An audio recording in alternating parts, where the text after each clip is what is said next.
What if life insurance could help you build wealth and also protect it? In this video, I'm going to discuss how women can use life insurance to not only protect their loved ones, but also to build financial independence. And you'll learn some strategies to help you close the wealth gap and take control of your financial future. All right, so when you think of life insurance, your first thought may be about supporting your loved ones in the event of your death. Okay, but now there are some insurance policies that you can use to become and turn them into a financial asset for you to use during your life, just like an IRA or a mutual fund. Okay. And so now these life insurance policies allow the owner to build cash value over time and provides access to that cash value. Now, in some cases, you can take a withdrawal, which I don't recommend. And in others, you can borrow against your policy.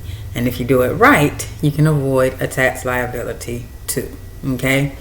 So first, before we get into the strategies, we got to understand the wealth gap. Okay, and so the lesser known of the gender gap, okay, is the gender wealth gap. Okay, everybody knows about the bigger and way bigger deal of the gender pay gap, but there's also the gender wealth gap. Okay, and so this focuses on how much you own and keep. Okay. And so it's how much you have, the value of your assets, including your cash, investments, real estate minus your debt. Okay. Now this is a way bigger deal than the gender pay gap. Although that is, it is very important. It is a big deal. Okay. And so based on the most commonly referenced reports, they say that for every dollar a white man owns, women overall just own 32 cents. And when you break that down into Black and Latina women, it's just a penny. Okay, so with that being said, it is kind of hard to pin down exactly how big the gender gap is, because one, a person's wealth changes over their lifetime, so age can kind of skew the results. And then two, most wealth data is collected at the household level rather than the individual level. Okay, meaning a lot of women's wealth data is typically mixed in with a male partner. Okay, so one of the things that also contributes to this is that the traditional financial tools don't always address these challenges effectively with women. Okay, so marketing within the personal financial management industry has traditionally targeted men. Okay, and so yes, that has been changing in recent years with but many products and services still don't resonate with women. Okay, and when it comes to women, we have to connect to things. Okay, and so women in finance there's some disconnection there, and so the marketing, there's a disconnect in the marketing, so women aren't able to connect. Okay, so the consequences of this oversight show up in the statistics. Men have met with a financial advisor at nearly twice the rate of women. Okay, 59% for men, 31% for women. And when you compare life insurance ownership, that goes 53 for men and 46 for women. Okay, so under 50% of women even have life insurance. Okay. And so that's an issue that we need to get those percentages up. Okay, so women tend to have less knowledge about personal finance than men.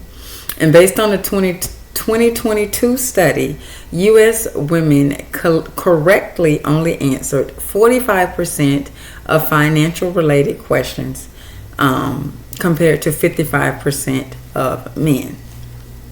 And so becoming conversant in this subject and achieving a sense of financial well-being is closely linked. Okay.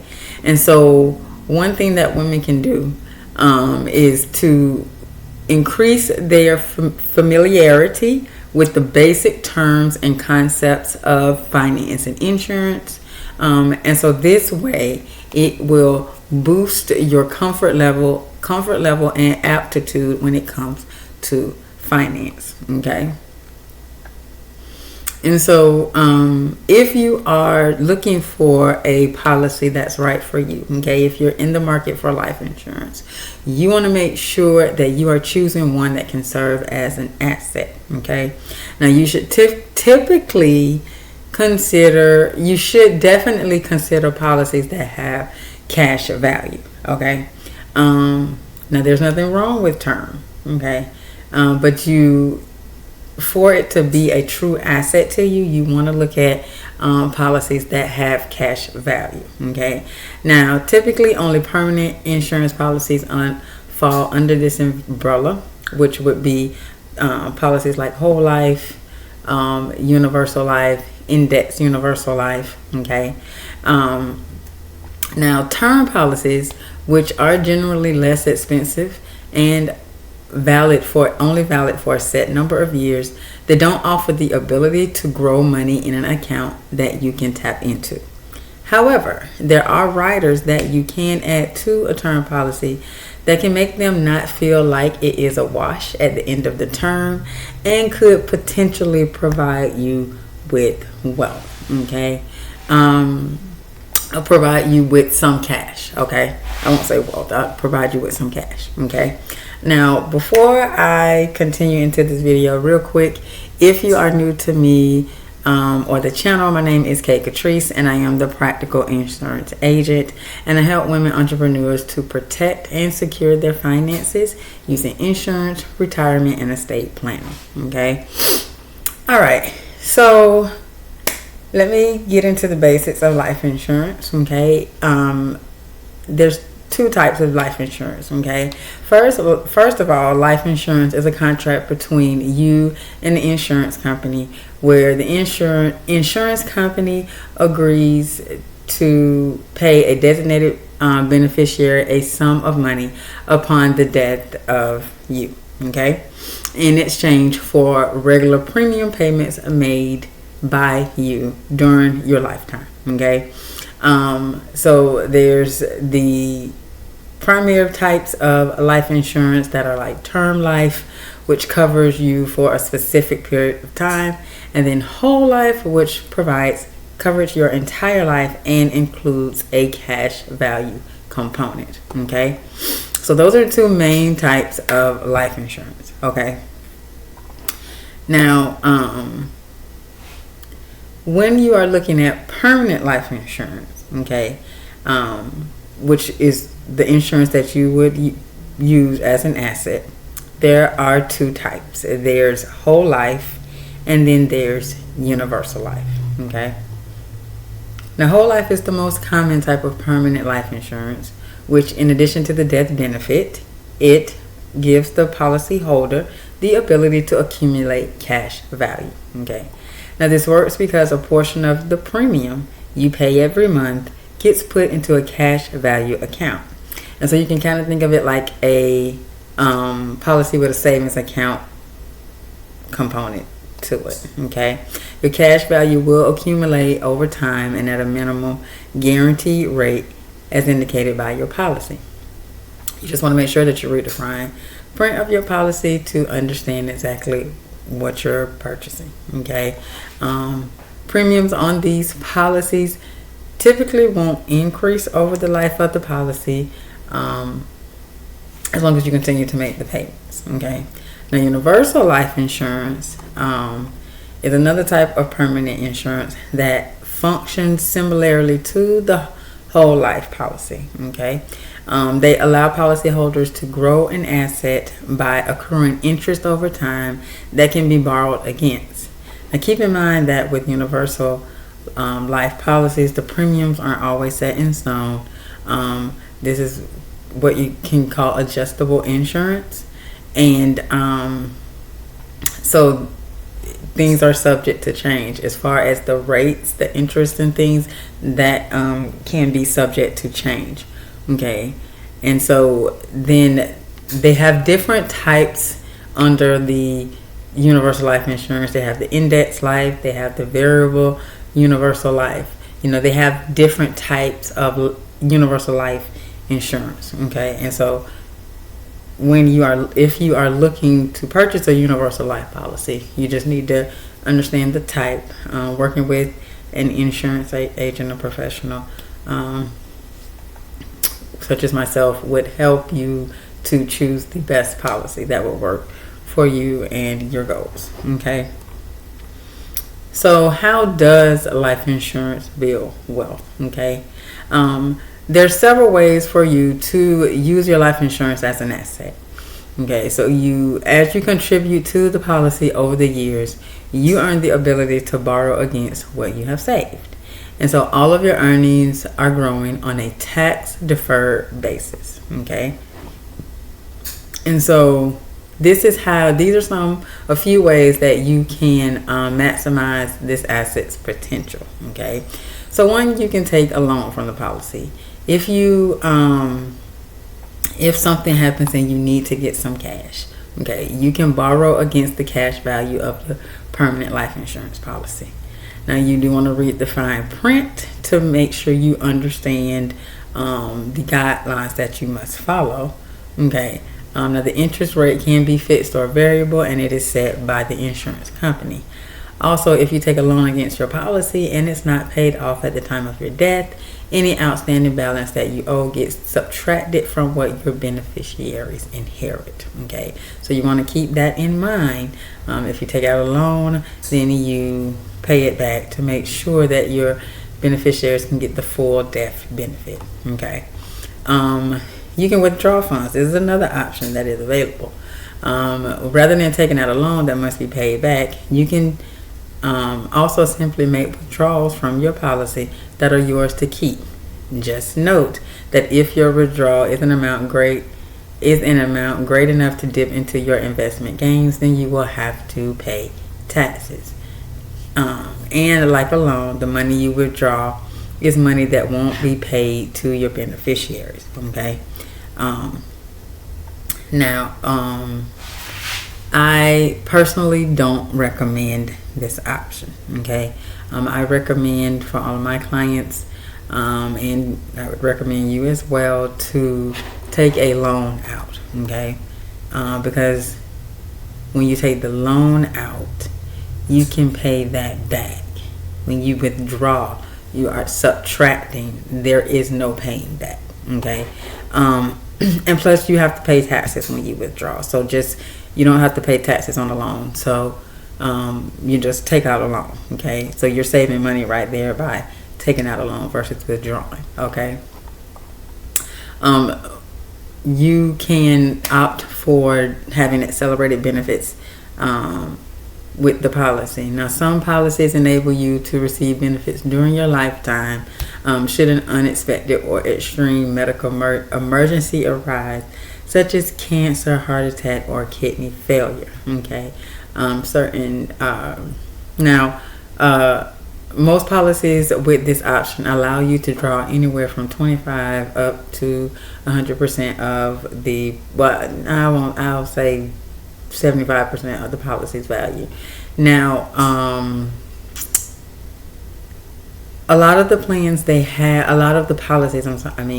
have these accelerated benefits included with no extra cost, but if not, you can add them as a rider for a small additional cost. Okay, and then you can also surrender the policy, or you can cash it out. Okay, and so to say you're surrendering the policy is just another way of saying you're canceling your coverage. Okay, and so when you do this, you get back the cash value you put in less any fees your insurance company may charge. Okay, now you do want to read the fine print carefully so that you understand, because in some cases those fees may be quite high. Okay, you can think of it like an early withdrawal from a retirement account. Okay, so you know there's going to be penalties.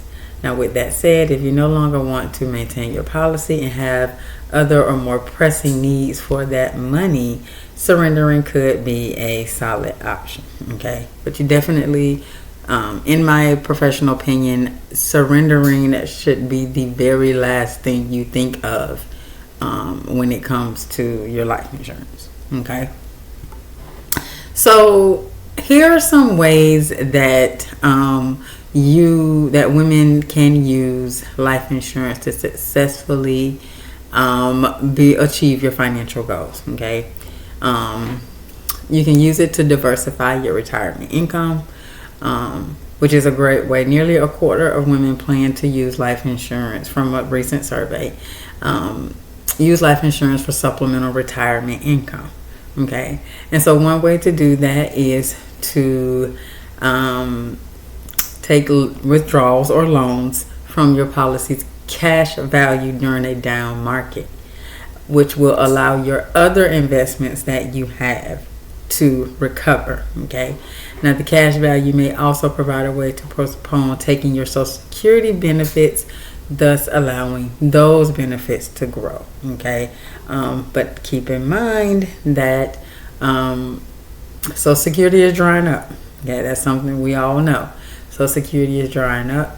By 2037, they're only going to be paying up to 76% of your Social Security benefit amount.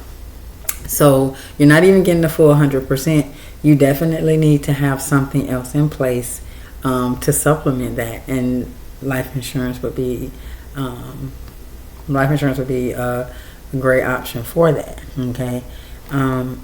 To close gaps in educational expenses.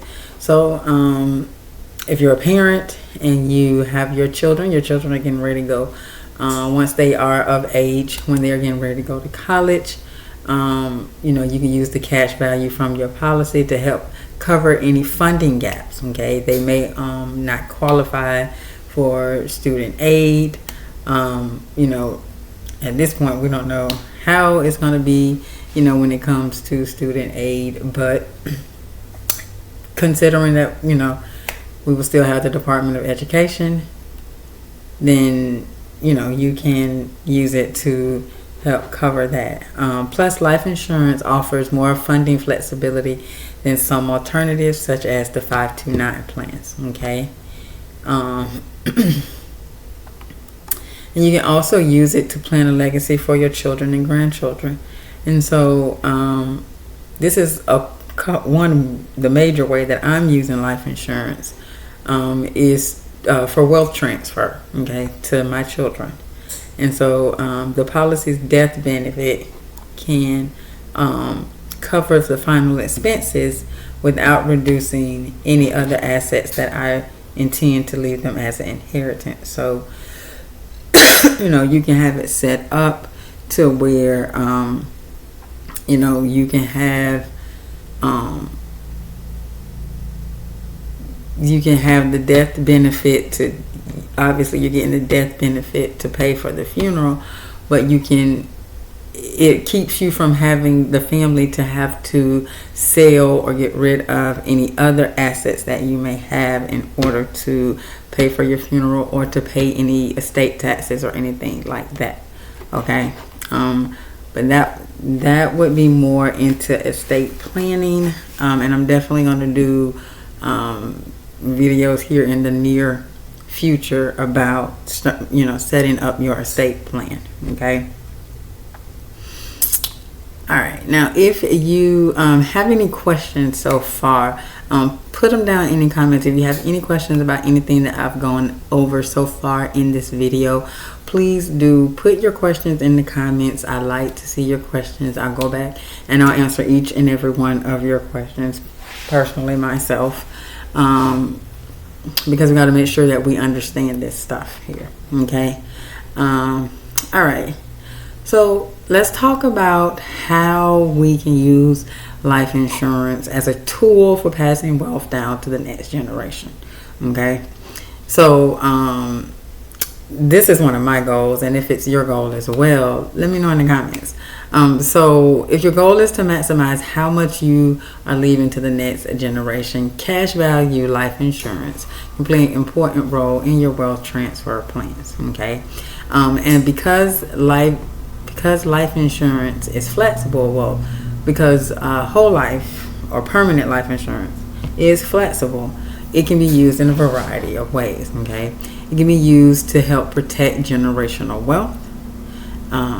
Life insurance allows you to transfer wealth to your grandchildren or your children or grandchildren by designating them as beneficiaries of your policy, establishing a trust, or by establishing a trust that will benefit them in the future. And in addition, life insurance proceeds are generally free of income tax to the beneficiary. Okay, you can also use it to help to reduce your estate tax liability. Okay, and so if your estate is large enough, your heirs may need to pay estate taxes, reducing the amount they will inherit.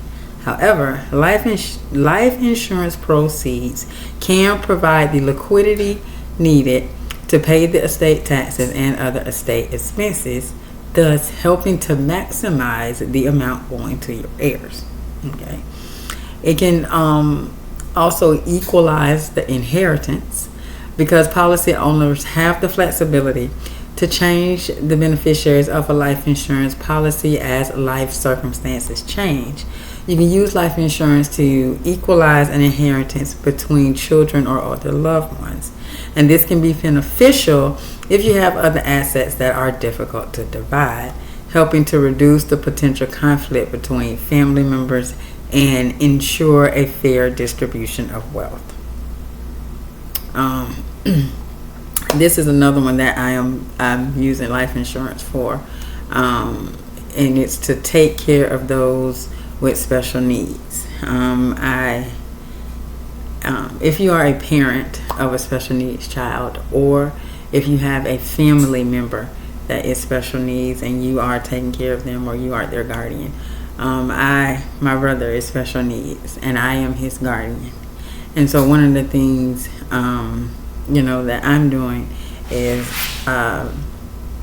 setting up a trust for him and having life insurance to be in that trust. The trust is the beneficiary, and then that will be for him. Okay, because you can't outright name a special needs child or person as the beneficiary. That can be very problematic, especially given upon what the special need is. Okay, and so you can use cash value life insurance to fund the special needs trust for the benefit of your child.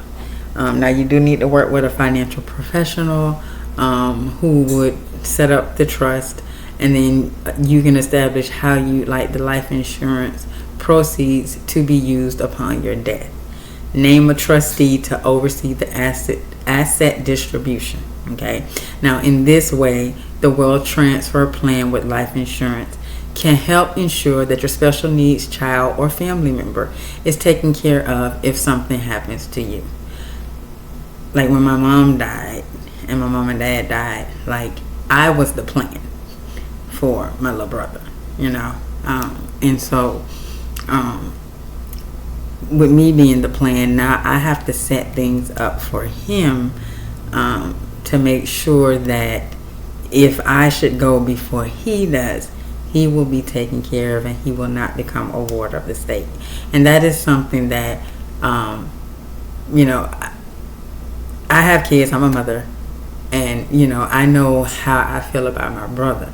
And so I can only imagine how, as a parent, I can't even imagine how my mama felt, knowing that she was going to leave here before him, and not knowing how to, really set up things and get things together. And so I am going to make sure that he is. So if you do have a special needs child or family member. Like, you definitely need to look into this. You also need to look into guardianship and what happens after you pass on, who becomes the guardian, who takes over, and all of that type of stuff, because that's something that's very, very important. Okay. All right, and so the last way is that you can just use it for yourself. So what happens if your situation changes and you need some extra money to help pay for long-term care expenses for yourself or any other major unexpected expenses? That type of situation doesn't have to throw off your wealth transfer plans. And so, structured appropriately, your cash value life insurance offers the flexibility to access your policy's available cash value through loans and withdrawals, as I talked about earlier. And so if the policy comes with certain accelerated death riders, the policy death benefit may also be available while you are still alive. Okay, so riders are very, very important, and I'm definitely gonna do probably the next video after this one. I'm gonna go in, I'm gonna talk about riders, and how you can use riders to help establish your goals and stuff for your money, for using life insurance as an asset. Okay. All right. So another thing, very, very important when it comes to using life insurance to build wealth is naming your beneficiaries and ensuring that your policies are up to date. Okay. One thing that you definitely don't want to do when you are naming beneficiaries is to name a minor child as a beneficiary, because that opens up a whole can of worms, because they are not at the age of majority where they can enter into any type of legal contracting. They cannot sign anything legal for themselves. Okay, so you definitely want to make sure that you have a trusted adult who you trust, who will take the money and make sure that your children are taken care of in the event that something happens to you. Now, you can also set up a trust if you do not have any family members or anybody who you trust that will do the right thing by your children should something happen to you. Then you can set up a trust, have the money go to the trust, and you still would need somebody to be the trustee of the trust. However, it would be a lot safer for the money to go to a trust than to just go to just somebody, because there's rules and things you have to follow as the trustee. Okay, so it would be a lot safer for you to put the money in a trust versus just naming somebody as a beneficiary. Okay, now if your children are over 18, then obviously you're going to name, if it's for them, you're going to name them as the beneficiaries, or whomever it is that you are leaving the money for. Okay, and the reason you want to make sure that your beneficiaries and that your policies are up to date, because it ensures that your assets are distributed according to your wishes after your death. Okay, and this prevents confusion and potential legal disputes by clearly stating who should receive your funds. Okay, now regularly updating your beneficiary designations is vital, as life events like marriage, divorce, the birth of children, grandchildren can necessitate changes to your intended recipients, avoiding the risk of assets going to unintended individuals. Okay, and so here's a few steps, here's a few factors that you need to consider when you are choosing to purchase life insurance. Okay, so the first thing you want to do is to assess your current financial situation. Okay, and so it's critical to have life insurance in place to protect your loved ones should something happen to you untimely. Okay, and so when assessing your current financial situation, you want to consider your current assets and liabilities, as well as your income and expenses. Now, this will give you a clear perspective on how much coverage you need in case of emergencies. And then you want to consider the best time to get life insurance. If you don't have life insurance, the best time to get life insurance is now. Okay, but the younger you are when you get life insurance, the better, because you're younger, you're healthier, and so premiums will be less expensive compared to when you're older and you may have some health concerns. Okay, when it comes to amount of coverage that you need, that really just depends on your family's needs, your financial situations, and the risks that you are willing to take. And so the type of policy that best fits your needs is the one that has the right coverage for your particular circumstances.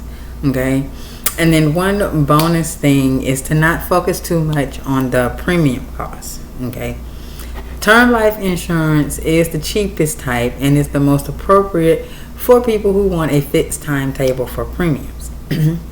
Permanent life insurance is more expensive, but it also offers greater flexibility and benefits. And so there are a variety of life insurance options available, and it's important to choose the option that is best for you and your financial situation.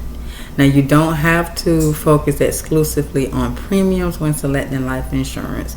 You can also consider coverage, which is what I recommend that you do. What coverage are you getting for this premium? Okay, because if what it covers and what it offers is of an asset to you, then the premium really won't matter. Okay, but you consider coverage, consider features, and other factors. You definitely want to work with a professional, with an insurance professional, when you are looking to address these different elements. Okay, and so if you have made it this far, thank you for watching. Okay, that's what I got for you. Now, before I do that, if you don't have life insurance and you are feeling convicted to get life insurance, but you're like, I don't even know where to begin, I don't know how much to purchase, I don't know how to calculate it, I just don't know, that's cool. I have a free ebook that you can get, and it is I don't even know the name of it. I think it's Before You Buy Life Insurance. Is that it? No, that's not it. Oh, how to calculate how much life insurance you need. That's my free ebook. You can grab it. I have the link in the description of this video, so you can go and grab that, and it gives you the breakdown exactly step by step how to do it. And it also comes with a worksheet to help you with a worksheet that you can fill out so that you can know exactly how much life insurance you need. Okay, now if you know how much life insurance you need and you would like to book an appointment with me to go over your options, you can do that also at the link in the description. Okay, and so again, thank you for watching, and my intention is that you found this video useful, helpful, or insightful, and if that is the case, please consider giving it a thumbs up, and I would love to hear your thoughts on this topic, so don't forget to leave a comment below. And until next time, remember, no one is coming to save you, so you have to make sure that you take care of yourself. Have a good one.